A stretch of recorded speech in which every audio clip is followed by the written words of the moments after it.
আমি গিয়েছি মুয়াজ্জিন আযান দেওয়ার সময় শুধু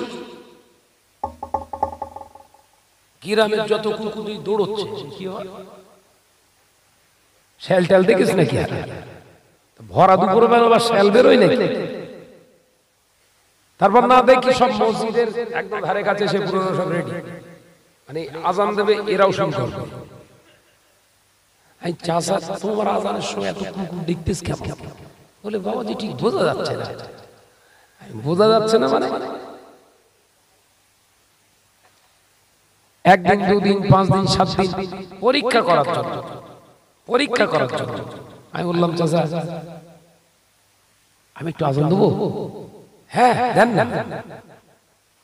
চাচা আমি মুয়াজ্জিন হওয়ার জন্য না, এমনি আযান দেবো, নিজেকে জাহির করছি না, টেস্ট করার জন্য আমি আযান দিয়েছি। মাগরিবের ওয়াক্তে দেখলাম কোন রেসপন্স নেই, মা যেখানে যেখানে আছে সব শুয়ে পড়ে আছে। চাচা তখন বলতেছে খোকা কই এলো না তো, মানে সম্পর্ক কিরম দেখেন, না আসলে জানজালা করে। তাহলে চাচা আসিনটা আমি কি বলবো বলেন দিন, দুশ্মনী আছে হয়তো আমার সঙ্গে। এসা আপনি আযান দেন, বলে না এসাটাও আপনি দেন, দেখি এসাই দিয়েছি। খোকা তাহলে বোধহয় ওরা বুঝে গেছে আড্ডা খাওয়া যাবে, আমি ফজরে দেবো। হ্যাঁ দেন, অসুবিধা হলে আমার ডাকবেন, মসজিদের সঙ্গেই আমার কামরা। শুয়ে ঘুমিয়ে আছি, এসে ডাকছে মামা সাহেব, জি আমি আযান দিতে এসেছি। দেখ আমি জেগে রয়েছি। ও বেচারা গেট খুলে ভিতরে ঢুকেছে, ঢুকে শুধু এর আমার করলো না, একদম ডাইরেক্ট সুইচ মেরেই আযান শুরু করলো, মানে ওদের আসার সুযোগ দেবো না। আগে এরকম করলে তো সময় পাচ্ছে, ওরকম কোন আওয়াজ, সুইচ মেরে আমি জেগে রয়েছি, সুইচ মেরেই আযান শুরু করেছে। তবে রে দুটো কুকুর ডাইরেক্ট মসজিদের ভিতর ঢুকে গেছে, গিয়ে চাচার পাশে দাঁড়িয়ে মুখের দিক ফিরে ও চাচা আযান ছেড়ে দিয়ে দৌড়। হাকিকাত কথা বলছি, দৌড়ে যেয়ে আমার কাছে বলছে বাপ মশাই, সে ভেতরে ঢুকে পড়ে শয়তান। আমি বললাম কেন ভেতরে ঢুকবে কেন? বলছে তুমি চলো শিগগির, কি আগুন লেগেছে দেখো, মসজিদ ধুতে হবে বোধহয়। সত্যিকে দেখি যে মসজিদের ভেতরে রেডি, মানে আবার যদি আযান দিতে আসে। এই ওই করে আমরা সব তাড়িয়ে দিয়ে আশেপাশের লোক সব উঠে পড়েছে, চেল্লাচ্ছি সব উঠে পড়েছে, এই কুকুর ঢুকে ভেতরে। আযানটা আমি দিয়ে আমি চাচারে বললাম নামাজ পড়ার আগে আপনাকে মসজিদে দাঁড়িয়ে সত্য কথা বলতে হবে, বলেন তো আপনার কটা বাচ্চা? বলে আমার 5টা ছেলে মেয়ে, 3টে ছেলে 2টো মেয়ে। ছেলেদের বিয়েতে ফোন নিয়েছিলেন, ধরা খুব মেত্তিস বল, বলছে ফোন বলতেই বাপ মিথ্যে কথা বলবো, ওই বড় ছেলেটার সময় 60,000 নিল, বড় ছেলেটার সময় 60,000 নিল, আর একটা কেসে ফেসে আছে, নিজেই বলতে সব কি তোমার চাচিমার সঙ্গে ঝামেলা হয়েছিল, তোমার চাচিমা একটু শরীর স্বাস্থ্য ভালো, আর সে চাচারাম ডিগডিগে ঝামেলা হতে হতে তোমার চাচি এরকম ঠেলা মেরে আমি শীত হয়ে পড়ে গেছি, আর ও সব সময় সে আমার বুকের উপর চেপে বসেছে যে তোর মেরেই ফেলবো। তখন আমি দিশা না পেয়ে বলতিস তুই আমার মা, তুই আমার মা, তুই আমার মা, ছেড়ে দে। আইতে জেহার হয়েছে, তা কাফারা দেননি? বলেন না কই সেরকম কিছু না তো। আমি বুঝতে পারি কুকুর কেন দৌড়াই। জেহার কোন স্বামী যদি স্ত্রীকে মা মা বলে ডাকে, তোমার হাতটা আমার মায়ের মতো, তোমার মুখটা আমার মায়ের মতো, আরবিতে এটাকে বলা হয় জেহার। এর কাফারা হলো 30টা এক রাত দিয়ে রোজা রাখতে হবে, যদি না হয় কমপক্ষে আপনাকে 30টা ফকির খেতে দিতে হবে, মিসকিন। চাচা কাফারা দেয়নি, ওই অবস্থায় আযান দিচ্ছে, কুকুর ভেতরে ঢুকবে না তো কি উপরে ঢুকবে?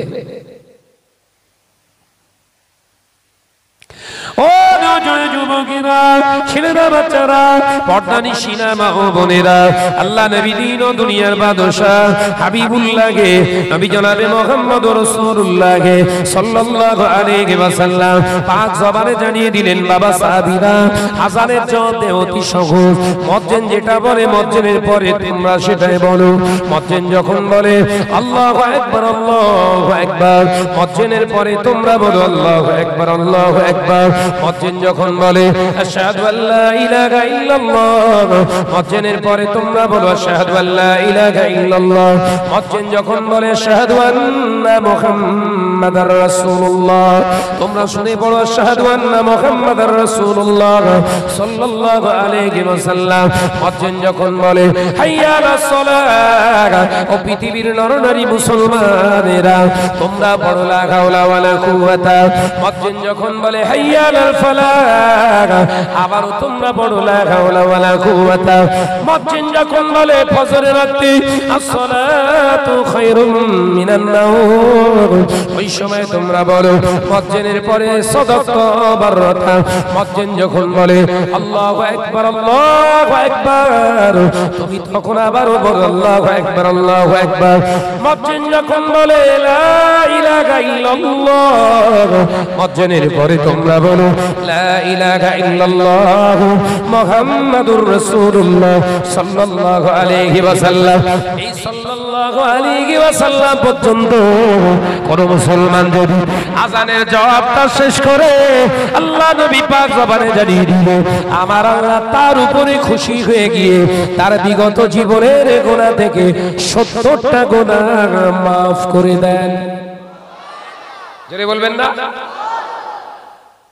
আমি এতক্ষণ বুখারী শরীফ থেকে আযানের গুরুত্বটা আলোচনা করলাম কেন, এর বোঝা যাচ্ছে? আযানের গুরুত্বই নেই মুসলমানের কাছে। ও যুবকেরা, শুধু তাই নয়, আল্লাহ নবী জানিয়ে দিলেন মসজিদ হবে বিরাট বড় বড় ইমারত, বড় বড় কারুকার্যময়। আমি নবী বলছি আমানতের খেয়ানত করা হবে, মসজিদের আমানত থাকবে না, এমনকি মসজিদের হক মুসলমান আদায় করবে না। আজ ভুলিনি, মনে করছেন ভুলে গেছি নাকি? মুসলমান ধনী হবে, মুসলমান অট্টালিকা বানাবে, মসজিদগুলো অতি কারুকার্যময় বানাবে, কিন্তু মসজিদের আযানের জবাব দেয়া মুসলমান খুঁজে পাওয়া যাবে না। শুধু তাই নয়, ও আমার সাহাবীরা, মসজিদের আমানতের খেয়ানত করা হবে। মসজিদের আমানতের খেয়ানতটা কি একটু জেনে নেন বাবাজি। মসজিদের আমানত হলো মসজিদের ভিতরে ঢুকে দুনিয়ার কথা না বলা। মাথায় ঢুকছে নাকি? ওয়াজ বোঝা যাচ্ছে তো? মসজিদের ভিতরে দুনিয়াদারির কথা যে বলতে গেল, ও প্লাস হলো না মাইনাস হলো? প্লাস মাইনাস বুঝেন? নেকি বাড়লো না, বরঞ্চ নামায় আমলের নেকি কমলো। আমানতের খেয়ানত চলছে। শুধু তাই নয়, আল্লাহ নবীর হাদিস অনুযায়ী মসজিদের কমিটি যারা হবে, মসজিদের পরিচালক কমিটি তারাই হবে।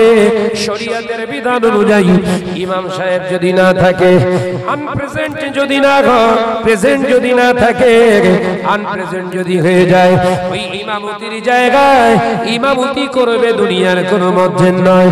ও বাবাজি, শরীয়তের ভাষায় বলা আছে মসজিদের পরিচালক কমিটি যারা হবে, তাদের ওই কমিটির ভিতরে যে সদস্যটা মসজিদে নামাজ আদায় করতে আসবে, ইমামতির জায়গায় তিনি দাঁড়াবেন। একবার জোরে বলুন। আছে এরকম কমিটি? আছে। মসজিদের কমিটির সেক্রেটারি কে হবে? না যে দাঁড়িয়ে দাঁড়িয়ে পেচ্ছাপ করে সে। মসজিদের প্রেসিডেন্ট কে হবে?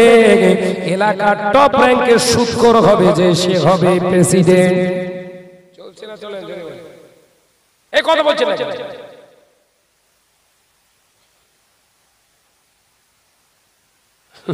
সুদখোর জুম্মা পড়তে গেছে, সুদখোর ফতোয়া পেয়েছে হুজুরির কাছ থেকে, পরপর 3টে জুম্মা কাজা করলে কাফের হয়ে যাবে। ও 2টো জুম্মা মিস করে 3য় জুম্মায় গিয়ে যায়, ঈমান যাতে থাকে। সুদখোরের বুদ্ধি তো, কথা বুঝাচ্ছেন? আরে ভাই, যে আসল থেকে নকল বের করে ওর মতো বুদ্ধিমান আর কেউ আছে? ধাড়ি বেঁচে থাক, বাচ্চা টেনে টেনে খাচ্ছে।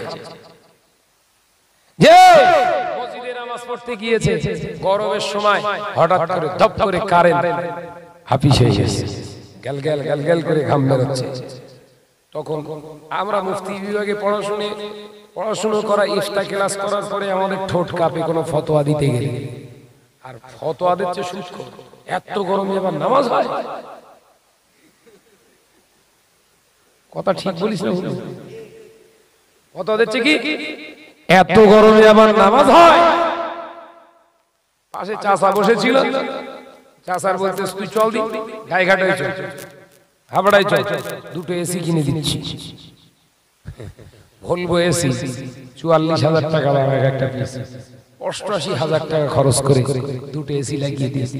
এলাকার মানুষ বলতে কি বুঝলি, সানা সাত যাই হোক দাম ছিল, দান করেছে কে? এইসব চুপ করে এসে পাকা সুদখোর ৮৪,০০০ টাকা দান করেছে দুটো এসি। টেম্পারেচার ৩২ চলছিল, কমিয়ে ১৭ ডিগ্রি। হাজি গাজী সুফি সদরউদ্দিন বা বসিরউদ্দিন মসজিদের ভিতরে ঢুকে আগে ২ মিনিটে ৪ রাকাত সাবার করছিল, এখন ২ রাকাতে ১০ মিনিট হচ্ছে, শেষ হচ্ছে না। ওয়াজ ভুল হচ্ছে নাকি বল? 10 মিনিট। চাষি জিজ্ঞাসা করছে তো তোমার এত দেরি হয় কেন? বলছি তুই বুঝতে পারতি না, ভেতরে ঢুকলি আর বেরিয়ে দিচ্ছে।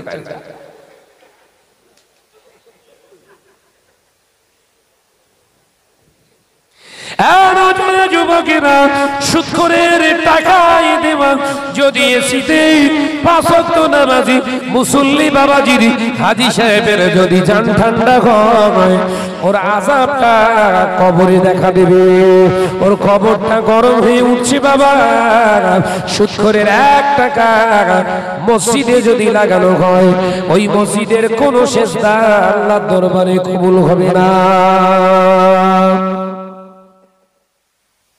ক টাকা বলেছি?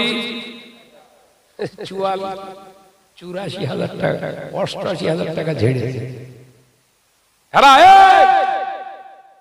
আনাস দুটো এসি দান করেছে, সেক্রেটারি করতে, সেক্রেটারি ওরে করতে হবে।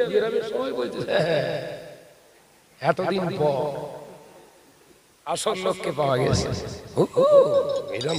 ফুল একদম চায়ের দোকানে সুদখোর, চায়ের দোকানে শিমুলিয়া বাজারে যে দে দে দে দে গরম কি রে বাবা। হ্যাঁ, এলাকার ভাই আমরা খুব খুশি আপনি সেক্রেটারি। এই যে এতদিন তো বললি সুদখোর, সেক্রেটারি আছে। সাধারণ মানুষ বলতে চাই যে সুদ খেয়ে যদি সেক্রেটারি হয় তাহলে আমাদের সুদ খেতে অসুবিধা কোথায়? মুরিদ বাড়ছে।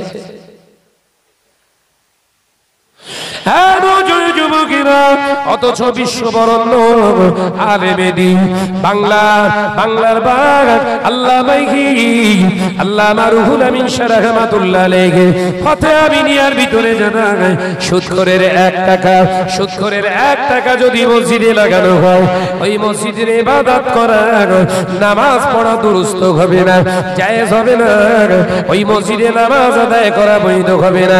ও বাবাজি, আল্লামা রুহুল আমিন সুদখোর সম্পর্কে ফতোয়া দিলেন, সুদখোর যদি বিনা তওবায় মারা যায়, ও জানাজা নামাজটা এলাকার নামাজি মুসল্লিরা পড়তে পারবে না।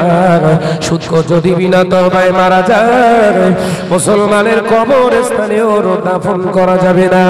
ও নওজওয়ানেরা, আজকে সমাজে সুদখোরের বিরুদ্ধে যদি আলেম ওলামা ইমামগণ যদি এই ফতোয়ার উপরে আকট্টতা রেখে, অখণ্ডতা রেখে যদি চলতো, সমাজে সুদখোর কমে যেত, কোনোদিন 95% হতো না।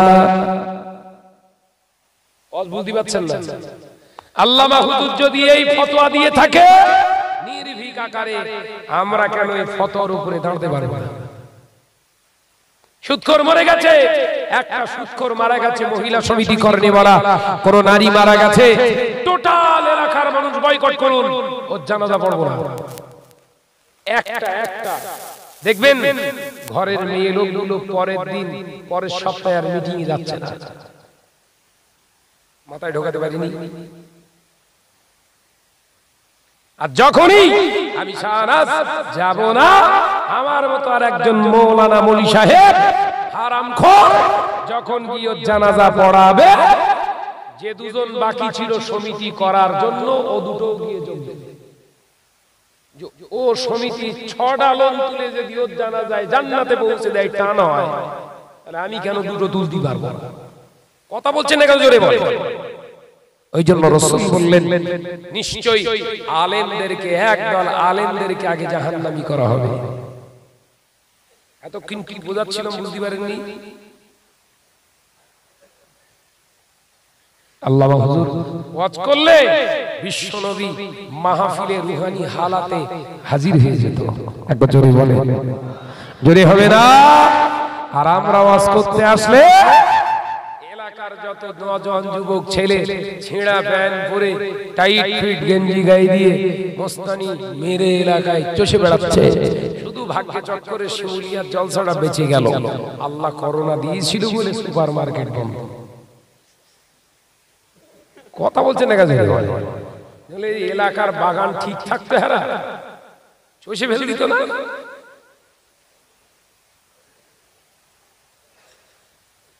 যে আমার নজনেরা যুবকেরা আলোচনা বোঝাতে চেয়েছি, যেটা বুঝুন, নামাজ, রোজা, হজ, যাকাত, ফিতরা, কুরবানি সব করুন, ভিতরে একটা জিনিসকে অ্যাকুরেট রেখে, অ্যাপ্রোপ্রিয়েট রেখে, কংক্রিট ভাবে রেখে, সেটা হলো আল্লাহর ভয়। ও পর্দানিশিনা মা বোনেরা, শুনে নাও, জেনে নাও, তোমরা যারা মহিলা সমিতি করো, মহিলা সমিতি যে সমস্ত ঘরের নারীরা করে, মহিলা সমিতি বন্ধন গ্রুপে যে সমস্ত নারীরা যায়, ওরা যদি বিনা তওবায় মারা যায়, ওদের জানাজায় শরীক হওয়া যাবে না, ওদের মুসলমানের কবরস্থানে দাফন করা যাবে না। যে নারীগুলা লাইগেশন করে, সন্তান নেবে না বলে নারী কেটে আসে, ওই মহিলাগুলো যদি বিনা তওবায় মারা যায়, মুসলমানের কবরস্থানে ওর দাফন করা যাবে না, ওর মরে যাওয়ার পরে চায়রামা করা যাবে না, 7 দিনের করা যাবে না, কুলখানি করা যাবে না, 40 করা যাবে না। যে সমস্ত ঘরের মহিলারা লাইগেশন করছো বাবা, যে সমস্ত ঘরের মহিলারা মহিলা সমিতি করছো, বন্ধন গ্রুপ করছো, যদি কোনো সময় শোনো দাদা মরণাপন্ন অবস্থায় পানি খাচ্ছে, শুধু আব্বা আম্মা মরণাপন্ন অবস্থায় রয়েছে, পানি শুধু রসে আপনার ফলের রস খাচ্ছে, ভুলেও যেন কোনোদিন ওই মা বাপের মুখে পানি তুলতে যেও না, কারণ ফতোয়ার কিতাবে এসেছে, তোমার হাতের পানিটা খেয়ে যদি তোমার মা, তোমার বাপ যদি মারা যায়, ওর ঠিকানা করা হবে জাহান্নাম। লাইগেশন অপারেশন করছে ঘরে মেয়েরা, আপনি দিকে আসে না, বোঝেন লাইগেশন, ওই সেটা হরলিক্স দেয় আর 1000 টাকা, ভাবি যাওয়ার সময় দিনে লাভ মেরে যাচ্ছে, আমি কি কোন যাচ্ছি, তুই কোথায় যাচ্ছিস বলে, ও যাচ্ছি বিরাট দরকার রে, আসার সময় দেখি যে ভ্যানে কাত হয়ে শুয়ে এসেছিস, কি অ্যাক্সিডেন্ট করলি নাকি? বুঝছেন, ও তুই বুঝবি, আমরা কেন বুঝবো, আমাদের আর জ্ঞান আছে, গরু তো আমরা বুঝি, আমরা কোলের কাছে দেখি যে সেই শাড়িতে ঢেকে রেখেছে হরলিক্সের বোতল। সাবধান, পৃথিবীর জমিনে রাসূল জানিয়েছেন, যারা সন্তান বন্ধ করার পন্থা অবলম্বন করে সন্তান আর নেবে না, এদের সঙ্গে কিয়ামতের দিন আমার জিহাদ হবে। জিহাদ এ মাথায় ঢুকছে? এদের বিরুদ্ধে আমি রাসূল, এদের এন্টি আমি দাঁড়াবো, যতই বলো ওয়ালা মিল্লাতে রাসূলুল্লাহ, মার ঠিক পাও না। সাবধান হন। আলোচনা করেছি কি নিয়ে? একটি আয়াত, দুটো আয়াত তুলিনি, বল পূর্ণ এখন ব্যাখ্যা দিতে পারলাম না, রাত অনেক হয়েছে। এরকম কন্ডিশন চলছে, আপনাদের কষ্ট দিয়ে ফেলছি যে বেশি ভালো ভালো আসুন সকলে মিলে দাঁড়াই, বিশ্ব নবীর একটু সালাতু সালাম জানাই। ইয়া নবী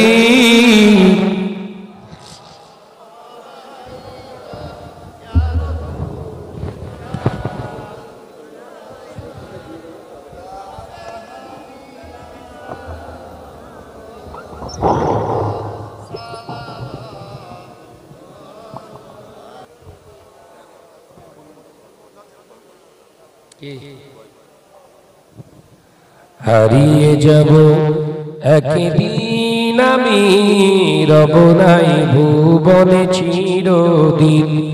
হারিয়ে যাব একদিন আমি, রব নাই ভুবনে চিরদিন। ক্ষমা করে দিও তোমরা আমার, ক্ষমা করে দিও তোমরা আমার, ভুল করে থাকি যদি কোনো দিন। হারিয়ে যাব একদিন আমি, রব নাই ভুবনে চিরদিন। আল্লাহুম্মা সাল্লি আলা, এই তাবারুকটা দিয়ে দিতে বলে, ওয়ালা আলি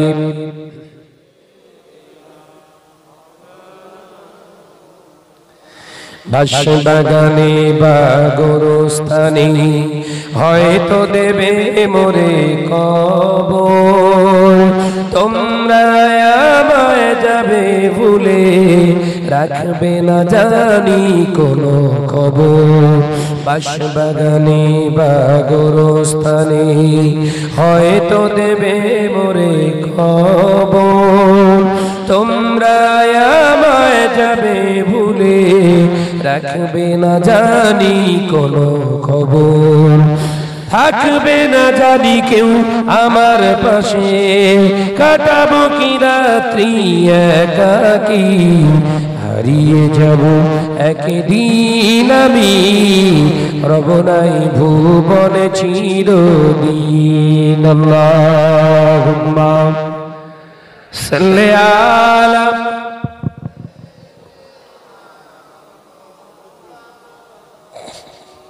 ওয়ালা আলি।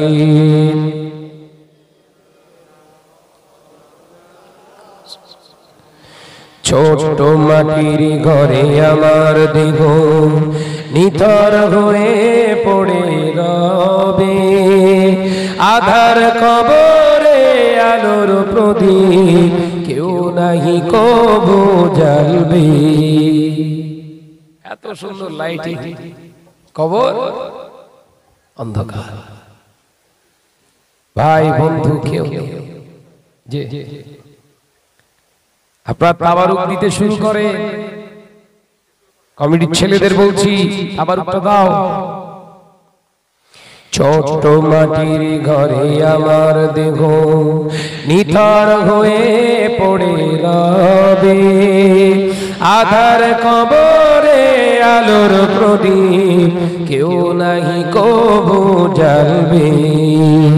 থাকবে না জানি কেউ আমার পাশে, কাটাবো কি রাত্রি একাকী। হারিয়ে যাব একদিন আমি, রব নাই ভুবনে চিরদিন। হারিয়ে যাব একদিন আমি, রব নাই ভুবনে চিরদিন। ক্ষমা করে দিও তোমরা আমার, ক্ষমা করে দিও তোমরা আমার, ভুল করে থাকি যদি কোনো দিন। হারিয়ে যাব একদিন আমি, রব নাই ভুবনে চিরদিন। আল্লাহুম্মা সাল্লি আলা,